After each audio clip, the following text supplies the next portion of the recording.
ಶಿಕ್ಷಣದಲ್ಲಿ ಕೀರ್ತಿ ತಂದಿರುವುದಕ್ಕೆ ಅಭಿನಂದನೆ ಶಾಸಕ ಎಚ್ಪಿ ಸ್ವರೂಪ್. ಈ ಜಿಲ್ಲೆ ಕ್ರೀಡೆ, ರಾಜಕೀಯ, ಕಲೆ, ಸಾಹಿತ್ಯ ಎಲ್ಲ ಕ್ಷೇತ್ರದಲ್ಲಿಯೂ ಕೂಡ ಭೂಪಟದಲ್ಲಿ ಹಾಸನ ಇದೆ.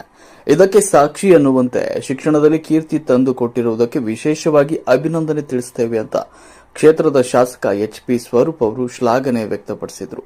ಶಾಲಾ ಸಭಾಂಗಣದಲ್ಲಿ ಸ್ವರೂಪ ಪ್ರಕಾಶ್ ರವರ ಸಂಯುಕ್ತ ಆಶ್ರಯದಲ್ಲಿ ಬುಧವಾರ ಹಮ್ಮಿಕೊಂಡಿದ್ದ ಎಸ್ಎಸ್ಎಲ್ಸಿಎ ಪರೀಕ್ಷೆಯಲ್ಲಿ ಅತಿ ಹೆಚ್ಚು ಅಂಕ ಪಡೆದ ವಿದ್ಯಾರ್ಥಿಗಳಿಗೆ ಹಾಗೂ ಶಾಲೆಗಳಿಗೆ ಅಭಿನಂದನಾ ಸಮಾರಂಭವನ್ನು ಉದ್ಘಾಟಿಸಿ ಅವರು ಮಾತನಾಡಿದರು.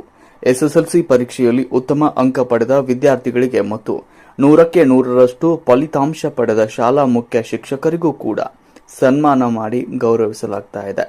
625ಕ್ಕೆ 625 ಅಂಕ ಪಡೆದಂತಹ ಉತ್ಸವ್ ಪಟೇಲ್, ಶ್ರೀಮತಿ ಆಶಾರಾಣಿ ಮತ್ತು ಪ್ರಕಾಶ್ ಡಿಟಿ ದೇವರಾಯಪಟ್ಟಣ ಇವರ ಮಗಗೆ ಸನ್ಮಾನ ಮಾಡಲಾಯಿತು. ಅನೇಕರು 600ಕ್ಕೂ ಅಧಿಕ ಅಂಕಗಳನ್ನು ಪಡೆದಿರುವುದನ್ನು ಗುರುತಿಸಿ ಸರ್ಕಾರಿ ಮತ್ತು ಖಾಸಗಿ ವಿದ್ಯಾರ್ಥಿಗಳನ್ನು ಕರೆಸಿ ಸನ್ಮಾನಿಸಿ ಗೌರವಿಸಲಾಗಿದೆ ಅಂತ ತಿಳಿಸಿದರು. ವಿದ್ಯಾರ್ಥಿಗಳನ್ನ ಶಿಕ್ಷಕರು ಏನಾದರೂ ಬೈದು ಹೊಡೆದು ಬುದ್ಧಿವಾದ ಹೇಳಿದರೆ ಪೋಷಕರು ಬಂದು ಶಿಕ್ಷಕರ ಮೇಲೆ ಕಠಿಣ ಕ್ರಮ ಕೈಗೊಳ್ಳಬೇಕೆನ್ನುವ ರೀತಿಯಲ್ಲಿ ಮಾತನಾಡ್ತಾರೆ ಅಂತ ಬೇಸರ ವ್ಯಕ್ತಪಡಿಸಿದರು. ಪೋಷಕರು ಮಕ್ಕಳಿಗೆ ಎಸ್ಎಸ್ಎಲ್ಸಿಯಲ್ಲಿ ಮಾತ್ರ ಒತ್ತಡ ಕೊಟ್ಟು ಪಿಯುಸಿಯಲ್ಲಿ ಸ್ವಲ್ಪ ಕಡಿಮೆ ಆಗ್ತಾ ಇದೆ. ವಿದ್ಯಾರ್ಥಿಗಳಿಗೆ ಟರ್ನಿಂಗ್ ಪಾಯಿಂಟ್ ಅಂದರೆ ಪಿಯುಸಿ. ಪೋಷಕರು ಪಿಯು ಹಂತದಲ್ಲಿ ಮಕ್ಕಳಿಗೆ ಹೆಚ್ಚಿನ ಒತ್ತು ಕೊಡಬೇಕಾಗಿದೆ ಅಂತ ಹೇಳಿದರು. ಎಸ್ಎಸ್ಎಲ್ಸಿ ಪರೀಕ್ಷೆ ನಡೆಯುವ ಮೊದಲು ಡಿಡಿಪಿಐ ಅವರು ಎಲ್ಲ ಶಿಕ್ಷಕರನ್ನ ಕರೆದು ಒಂದು ಸಂದರ್ಭದಲ್ಲಿ ಕರೆದ ಕಾರ್ಯಾಗಾರ ಮಾಡಿ ಹೆಚ್ಚಿನ ಫಲಿತಾಂಶ ಮಾಡಲು ಕಾರಣಕರ್ತರಾಗಿದ್ದಾರೆ ಅಂತ ತಿಳಿಸಿದರು.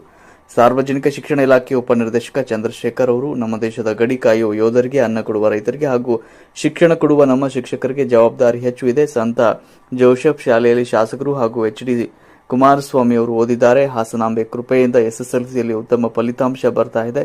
ಇದಕ್ಕೆ ಎಲ್ಲ ಹಂತದ ಶಿಕ್ಷಣ ಸಂಸ್ಥೆಯು ತಂಡವಾಗಿ ವಿದ್ಯಾರ್ಥಿಗಳನ್ನು ತಯಾರು ಮಾಡಿದೆ ಅಂತ ತಿಳಿಸಿದರು.